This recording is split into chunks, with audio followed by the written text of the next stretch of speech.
Good morning. It's an honor and a pleasure to be with you, at least through this channel. I wish I was there in person. It's an honor to be working with Prime Minister Edi Rama and his distinguished cabinet. And it's great that he has brought together the ambassadors of Albania abroad. And I've titled my talk, Accelerating Progress in Albania, Why We Need You.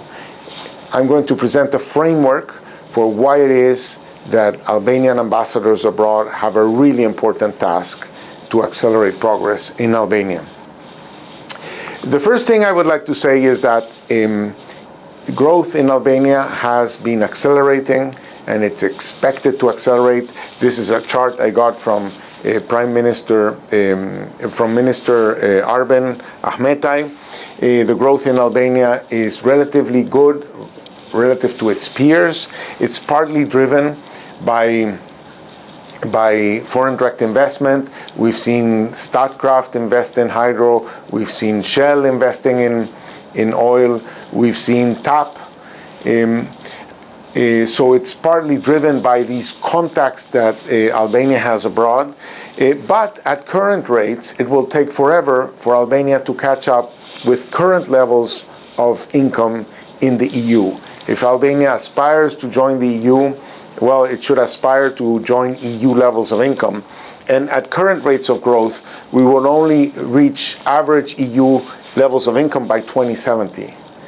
But if we accelerate the rate of growth of Albania to something like 6%, we would reach that level of income a generation earlier, by something like 2050.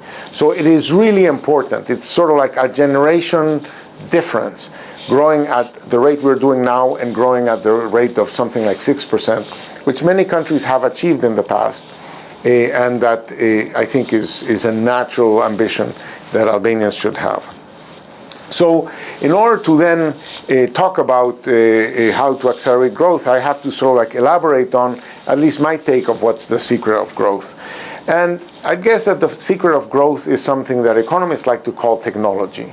That poor countries tend to do things one way, and richer countries tend to do things a different way. So the question is, what explains the fact that some countries use worse technology, some countries use better technology? What's behind that choice? And to explain that, we have to understand what technology is. And technology really is three different things. Technology first is tools, and you need to have knowledge to make a tool, but you don't need to know how to make a tool to use it. So the tools are useful just by having them. So it's tools, it's codes, recipes, blueprints, manuals, protocols, routines. So it's tools and codes, but if that's all that it was, it would be very easy to accelerate progress in Albania, because we would just need to ship the tools, and we would just need to put the codes, the protocols on the web, and so Albania would have access to all of the world's technology. But technology is not just tools and codes, and we realize that when we ask the question, what do you do when your tooth hurts?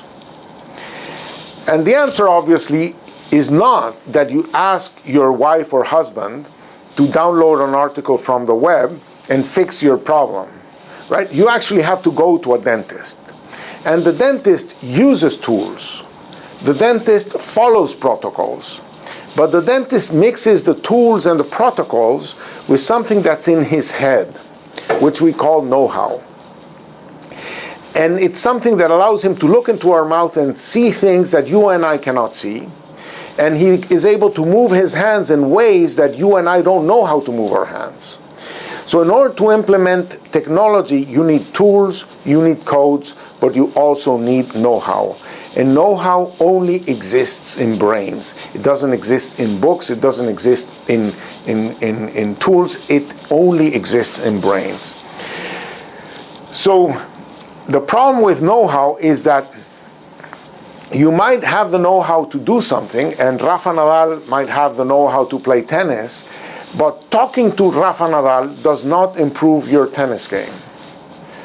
So it is very difficult to move know-how from brain to brain, because it takes a long period of imitation, repetition, until you get it. In the same way as children learn how to walk, in the same way as musicians learn to play the violin. Imitation, repetition over a very extended period of time. But the problem with technology is that it's not just a know-how of individuals, it's also team know-how. It's the ability to have teams that know different things and that can collaborate in the process of doing things. For example, you might think that this guy, this pilot, knows how to fly a plane, but really to fly this plane, you need all of these people. You need the air traffic controllers, the mechanics, the flight attendants, the security people, and so on. It's the team that makes the technology feasible. Now, I'm going to say that the problem of growth is the accumulation of know-how. But in order to explain that, I have to tell you a little bit more about what know-how really is and how it accumulates. And in order to do that, I'm going to compare an Eskimo, an Inuit from northern Canada, and here's the Inuit engaged in food production, and here's the Inuit engaged in housing construction, and here's the Inuit engaged in transportation. And I'm going to compare this Inuit to modern man. And modern man, and I'm going to ask who has more know-how. And immediately you see that that's kind of like a trick question, right? Because this guy, he uses headsets, he uses glasses, he uses shirts, he uses watches, computers, screens. He doesn't know how to make any of that. If you take this man and you bring him here, he'll die. We won't know if he'll die of cold or whether he'll starve to death, but he will not survive. So it makes no practical sense to say that this guy has more know-how than these guys. But it does make all the sense in the world to say that the society to which this guy belongs knows how to make more things than the society to which these guys belong, because in this society, everybody knows how to hunt, everybody knows how to make an igloo, everybody knows how to run a dog sled. While in this society, everybody knows differently. Somebody might know how to make watches, somebody might know how to make shirts, somebody might know how to make computers, but essentially each one of us knows remarkably little. On our own, we are essentially useless, because to make things, we bring in a very, very small bit of know-how, and we have to combine that bit of know-how with other people's know-how to do things. Actually, we can sort of count how many people have to collaborate to do things. For example, this is a subsistence family in Ecuador. That subsistence family in Ecuador knows how to make all of these products. You might there is no family that knows how to make these products. The amount of know-how necessary to make these products does not fit in a family. It requires much more than a family. And you might say that no country knows how to make this product, because this product actually is made by all of these different companies across all of these different geographies. This is a 787 Dreamliner. With 165,000 employees, Boeing is unable to make more than 10 to 15% of the parts that go into the aircraft. To make this aircraft, you need everything else. Now, let's go back to these two pictures. What was the difference between this and this? Was it that this guy has less know-how than this guy? I would put it to you that that's not the explanation. This guy probably uses his own seeds, he creates his own fertilizers, he fixes his own tools. This guy probably the only thing he knows how to do is how to run this machine. He uses a machine that he doesn't know how to make, that uses gasoline that he doesn't know how to make, that uses genetically modified seeds that he doesn't know even what the word means, that uses industrial fertilizers, agrochemicals, and a bunch of other things that he doesn't know how to do, but somebody in his ecosystem does, and he's putting all of this together in a different way of producing. So this form of production requires much more know-how than this form of production, but not because this guy is a genius. Our societies know more, not because they are societies of geniuses, it's because each one knows different. And that's a very important idea. Societies know more because people know different. Now, one way to synthesize or to understand the metaphor of what I'm saying is that production is sort of like a game of Scrabble, where products are like words, and they're made by putting letters together. And think of these letters as bits of know-how or productive capabilities. So how does the Scrabble game work? Well, if you only have one letter, there aren't too many words you can make. But if I now give you these 3 letters, now in English you can make 4 words, and you can make 3-letter words. If I give you an extra letter, now you can make 9 words, and you can make 4-letter words.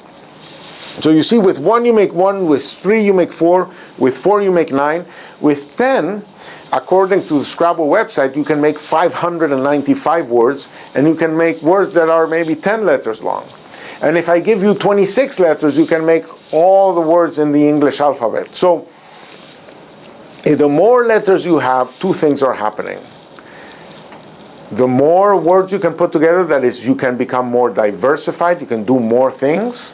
And among them, you can make longer words, you can make more complex products. Products that require the aggregation of more cooperation, more larger teams of people doing things together. We can observe that this is actually true about the world, because I have here a graph where I count here how many different products a country is making, and in how many other places that product is being made. In principle, if you have more letters, you should be able to make more products, but you should also be able to make longer words, products that require more letters. And products that require more letters are going to be harder to make. Consequently, they are going to be made in fewer places. So this is how many places make the things that you make. And you see that all the rich countries are at the bottom right. They make many things, and things that are made in few other places. And poor countries are at the top left. They make few things and things that everybody knows how to make. So this is not only true, by the way, and Albania is over here. So there's a long stretch to go for Albania in terms of learning how to do more things and more complicated things. This is not only true at the level of countries. This is true at the level of Chilean municipalities, where the capital of Chile is over here, and this is, where the Chilean penguins live. This is true about Turkey. So this is Istanbul here, followed. There are 400 industries that are in Istanbul and not in Izmir. There's 100 extra industries that are in Izmir and not in Ankara. And this is the southeast, the Kurdish region. So these are Mexican states. These are Mexican cities. These are Colombian departments. These are Sri Lankan districts. So in general, this is a relationship that we find everywhere in the world. We use this relationship to calculate an index of economic complexity, which is our best guess of how many letters a country has, and and how much they are accumulating. And what we see here, the bottom line, the blue line, the dark blue line, is Albania. Albania is the least complex country in its region, and complexity has not been growing up much. So this is an issue that we need to address. Now, we can also look at the relationship between how many letters you have and how rich you are. And you see that countries that have more letters tend to be richer. Now, not all countries are on the line. And that is actually informative about the future. Because we find that, for example, if I have a country here like India, we would say this is a country that is too poor, it should be up here, for the amount of letters that it has. This is the amount of letters that it has. So we'd say India belongs up here, and that is the reason why India has been the fastest growing large country in the world. We would say it is because it already has what it takes to be richer than it is. By contrast, Greece is up here. And we would say, Greece, how did you get up there, given how little you know? Well, maybe Greece does not belong up there. Greece belongs further down here, and that is one of the reasons, we would say, why Greece has had so much trouble. They got to be richer than what could be supported by their know-how, by the letters that they had. Unfortunately, Albania is not in a position like India. Albania is sort of like where it was expected to be given how rich it is, which means that it doesn't have excess letters, which means that the process of growth of Albania will require Albania getting more letters. How do economies get more letters? Well, to get more letters, you have to solve a chicken and egg problem. What is the nature of the chicken and egg problem? Well, that you do not know how to do the things you don't do. So if you don't do them, you probably don't know how to do them. But if you don't know how to do them, how are you going to do them? You cannot make watches without watchmakers. But how do you become a watchmaker in a place that doesn't make watches? So how do we solve this chicken and egg problem? To address this issue, I'm going to ask you first for a game here. I'm going to ask you to tell me which of these three animals does not belong to the group. Which one of these three animals is least like the other two? And you might say, well, you know, the zebra and the lion are from Africa. Or you might say that the bear and the lion eat other animals while the zebra only eats grass. But if you apply the Scrabble theory, you would notice that this is a bear, B-E-A-R, this is a lion, L-I-O-N, and this is a zebra. And you'll notice immediately that a zebra is like a bear with an extra Z. So to go from bear to zebra, you just need to get one letter, solve one chicken and egg problem. But to go from bear to lion, you need 4 different letters. So that's sort of like much farther away. So in Scrabble, there's a natural relationship where you can say things are close by or things are far away. So this is going to allow us to make a certain description of what technology is. And in particular, I'm going to say that technology is like a forest, where every product is like a tree. So technology is like a forest where every product is like a tree. And then maybe in that forest, there's going to be the tree of the lion over here, and maybe the tree of the bear over here, and then the zebra is not too far from the bear because it's only one letter apart. Okay? So we actually developed a technique that I won't go into to map the forest. And this is the map of the forest. This is something we call the product space, where every circle here is a product, and it is connected to other products if they share many letters.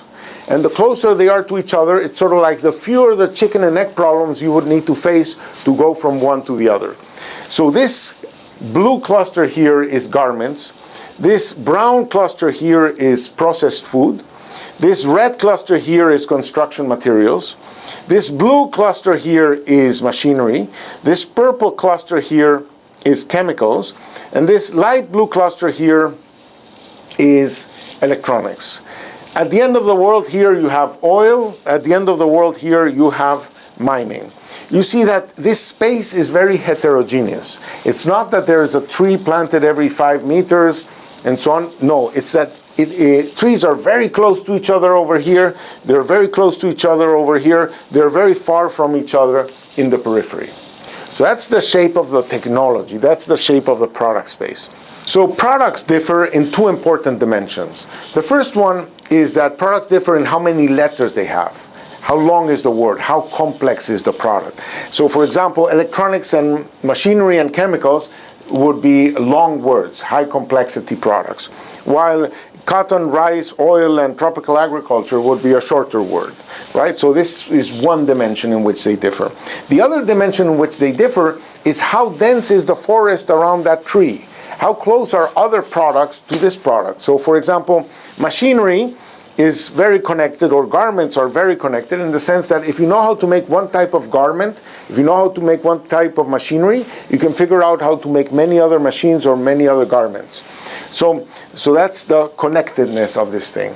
Now, that's just a technological space. It's sort of like the same for all countries in the world. It's technology, it's not countries. What are countries?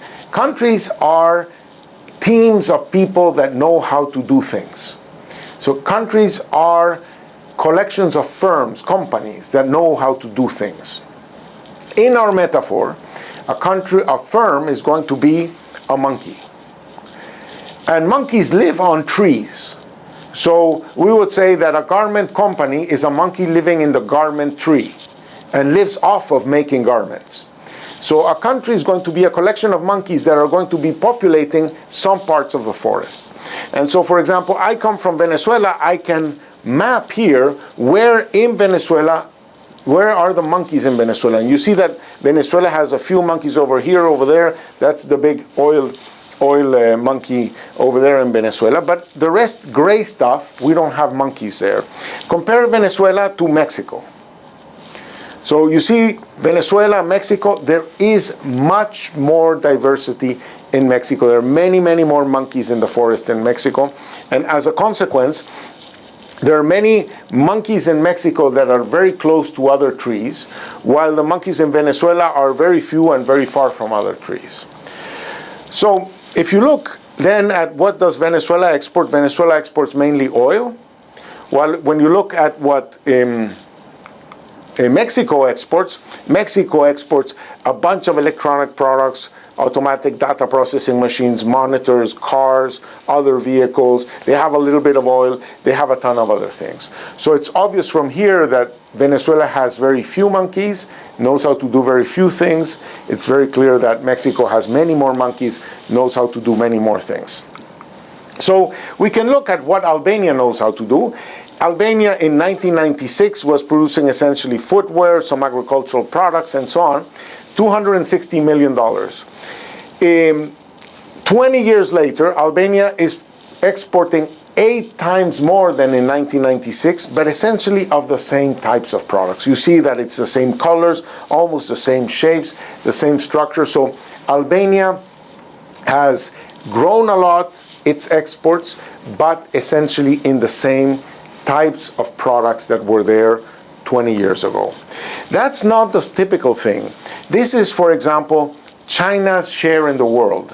And in blue you have here garments, China's share in the world in garments. In red you have electronics. In green you have machinery. So you see that they first got into garments, then they moved also into electronics, then they added machinery, with something like 10 to 15 years gaps between one and the other.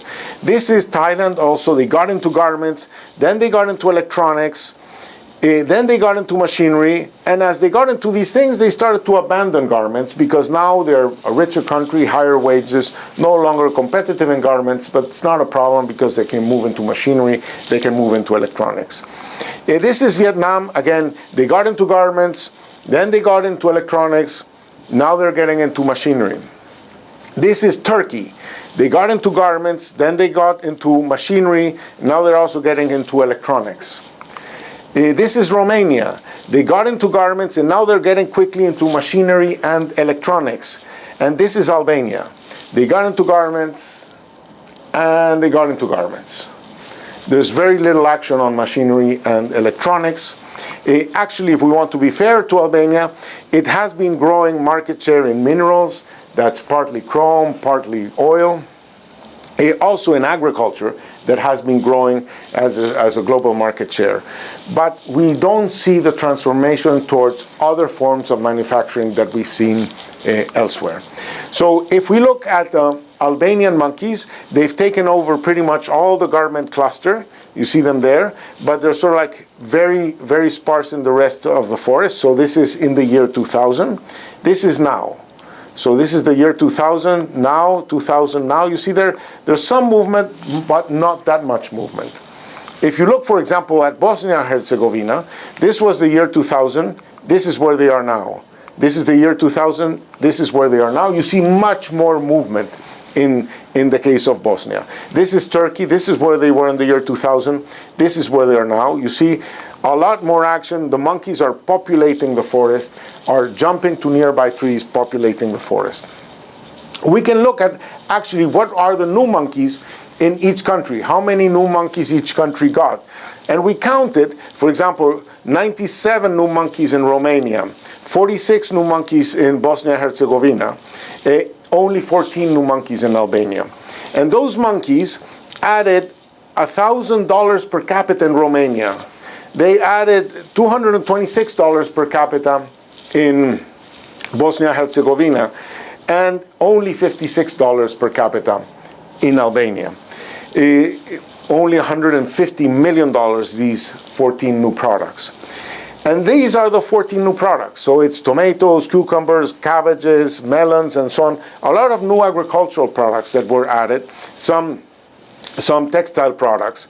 But it says that Albania has received little boost to its exports, little boost to its growth from the addition of new kinds of products that have been important elsewhere in the region. But this is all about goods. Services are also important, and among services we have tourism. So let's talk a little bit about tourism. Albania is getting 1.3 tourists per capita. So that's about 3 million tourists, and it represents about 13.7% of Albania's GDP, which is a significant chunk. It's there about almost as big as in Croatia, bigger than in Greece in relative terms. Now, arrivals have been growing very, very quickly in Albania, but revenues per tourist have been actually declining. Okay, so the number of tourists is going up a lot. The revenues per tourist have been actually declining. So this here in red is Albania. This is receipts, tourism receipts as a share of GDP. They have been sort of like stagnating. It hasn't been a big leader of the growth process. And this also indicates that more needs to be done on tourism. Receipts per tourist actually in Albania are the lowest of the whole group. And they represent, Albania represents barely this small sliver of the total tourism pie that is going to Italy, Turkey, Greece, Croatia, Montenegro, and Bosnia-Herzegovina. So there is a lot of space here of a lot of tourists that are going to the area that are not going to Albania. So that's about growth in general, about the growth of these export activities in general. Let me talk a little bit about how we think of growth strategies. So there are two elements that we look at. The first one is, do you have more than enough letters to be richer than you are, say like India? So as I explained before, or do you need more letters, say like Greece? And here we find that Albania is more a little bit like Greece. With the letters it has, it's not expected to grow faster because it has sort of like the letters that it needs. Secondly, we ask here, how well connected are you in the product space? How easy it would be for your monkeys to move around relative to the number of letters you have. And here we have that poor countries tend to have few letters, and it's very hard for them to move around. Rich countries have all the letters, and there are no empty trees for them to move to. In the middle, you have these countries that have many monkeys in good parts of the forest where trees are nearby, but there's still many empty trees that they can move to. And so, for example, the top country here is India. We have Albania over here. So Albania is relatively well positioned in the product space. By the way, my own country, Venezuela, is down here, so it's much better positioned in the product space. So with these two measures, do you have more than enough letters to be richer than you are? And do you need more letters? And is it easy for you to get more letters because the monkey can move a lot, going from bear to zebra to something else that is just one letter away? So to analyze that, we have we have this 2 by 2 matrix. In this 2 by 2 matrix, here are the countries that have more than enough letters to be richer than they are. Here are the countries that need more letters to be richer than they are. Up here are the countries that have more than enough, that it's easy for them to get more letters, and here are the countries that is hard for them to get more letters. So over here you have countries that have more than enough letters to be richer than they are, and it's easy for them to get more, so these guys have it easy. Then here you have countries that have more than enough letters to be richer than they are, but it's hard for them to get more letters. So for these countries, maybe they should do more with the letters they already have. These are countries that need more letters, but it's relatively easy for them to get more. And these are countries that need more letters, but it's hard for them to get more. So where is Albania? We find Albania to be somewhere over here. They need more letters to be richer than they are. Albania needs more letters. And it's hard, but not impossible. It's sort of like you probably need some assistance for monkeys to be able to move into new areas, but you also need some strategic bets for some new monkeys to come in to areas of the forest that are farther away. So now that we understand the strategic nature of what Albania needs to do, let's look at some of the things that accelerate the movement of monkeys. And the movement of monkeys has to do with the movement of know-how, and the movement of know-how has to deal with the following little problem, that it is hard to move know-how into brains. I said before that it takes a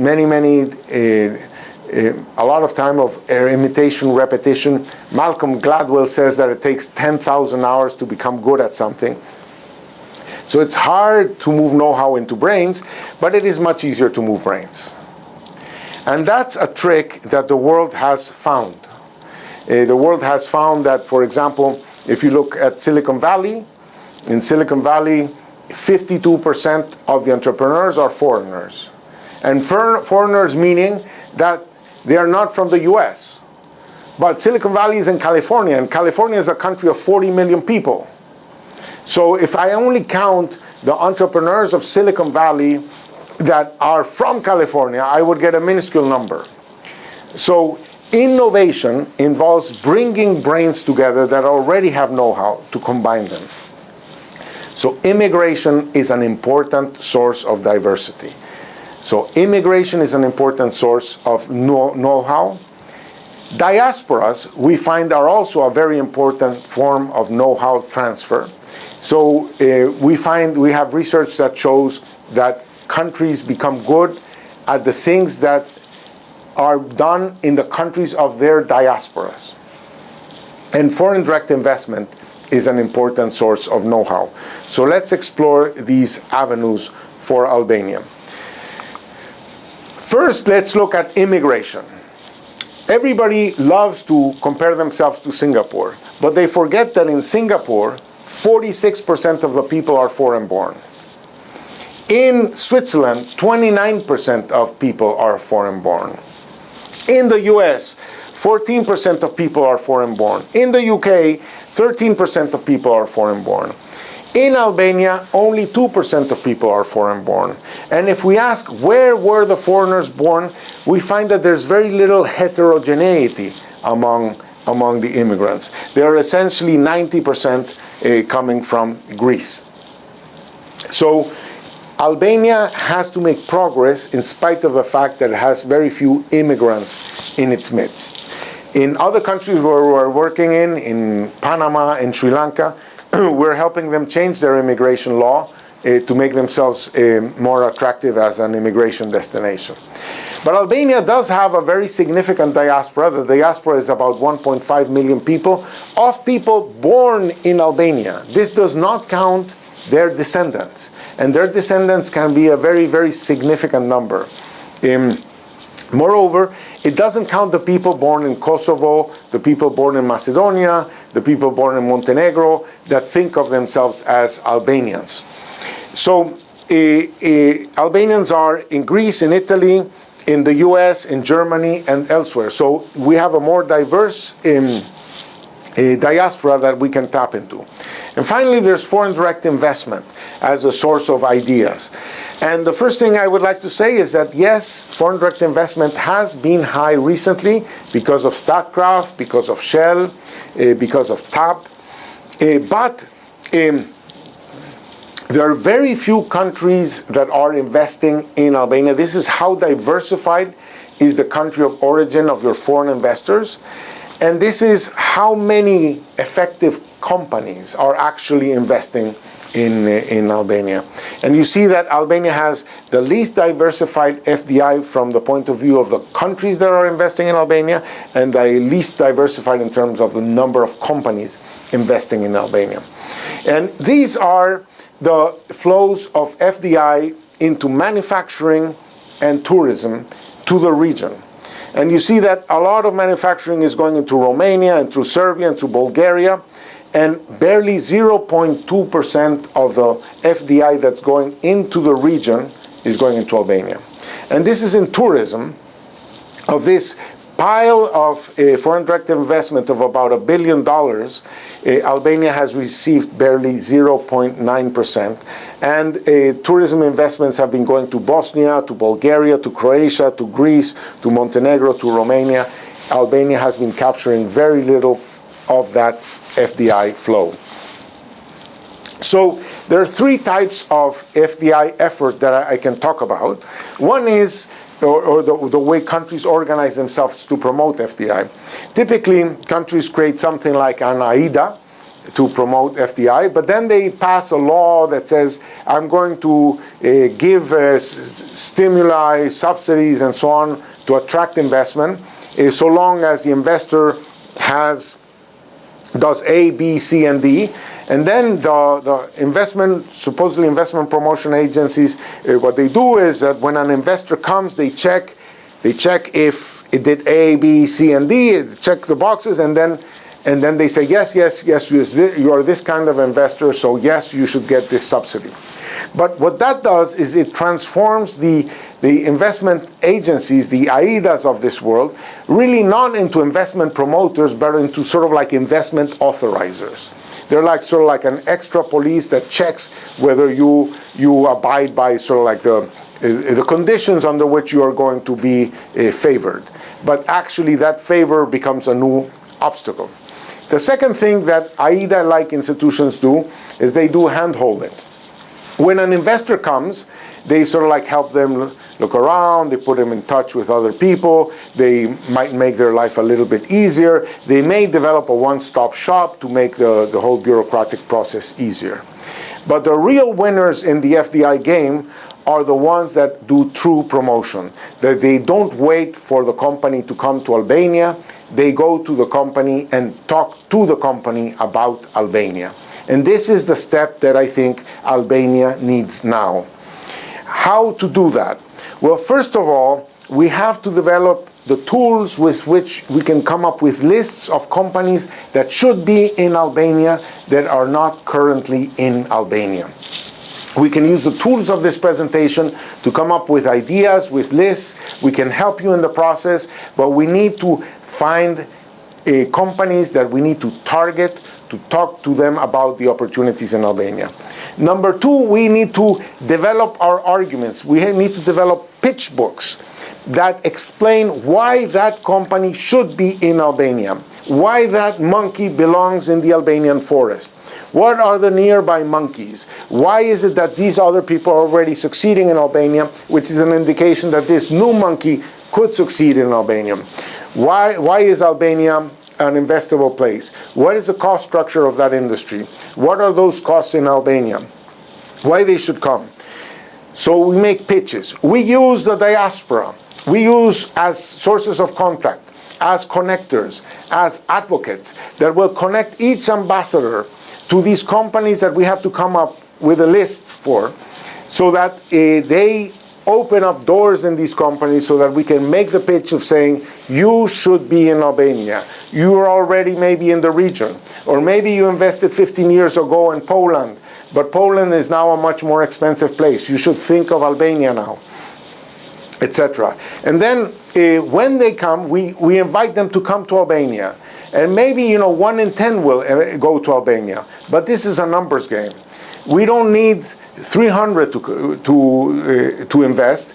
We might need 300 to come and 30 to invest or 15 to invest. But to do that, we will have to tap onto many, many companies until we get the right ones. But in that process, we are going to learn. These people are going to come.